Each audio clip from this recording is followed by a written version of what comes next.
చూస్తే ఎంత ప్రమాదం తెలుసా? టైం చాలా తక్కువ. ఆ కాస్త అన్నయ్య గురించి అమ్మమ్మ గురించి మాట్లాడి వేస్ట్ చేయను. రఘు, రేపు నన్ను కాలేజీకి పంపించేస్తున్నారు తెలుసా? ఏంటి మాట్లాడావు? నిన్నే. నేను ఊరు వెళ్లకుండా ఉండే ఉపాయం ఆలోచించావా? ఉపాయం ఆలోచించాను. ఉల్లిపాయ తెచ్చాను. ఉల్లిపాయ? దీన్ని చంకలో పెట్టుకుంటే తక్కువ జ్వరం వస్తుంది. అప్పుడు నువ్వు కాలేజీకి వెళ్ళలేవు. నిజం? ఒట్టు. రఘు, నిన్ను చూడందా నేను ఉండలేను. ఇందులో ఏమీ హాస్యాలు అడకు. నిజంగా నీకు జ్వరం వచ్చేస్తుందా? జ్వరం వస్తుందని చెప్పాగా. చేతులెత్తు త్వరగా.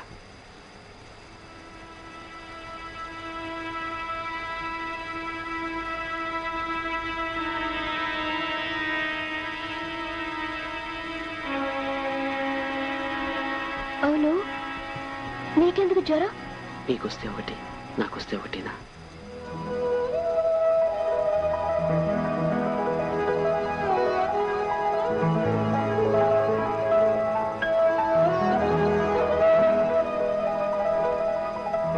రఘు, వచ్చేసింది, జ్వరం వచ్చేసింది.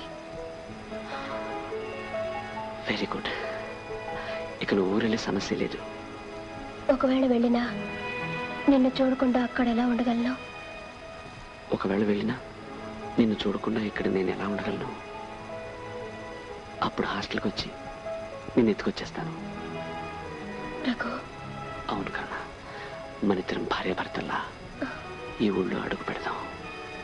రఘు, నువ్వు చెప్పేది నిజమేనా? నిజం కరుణ.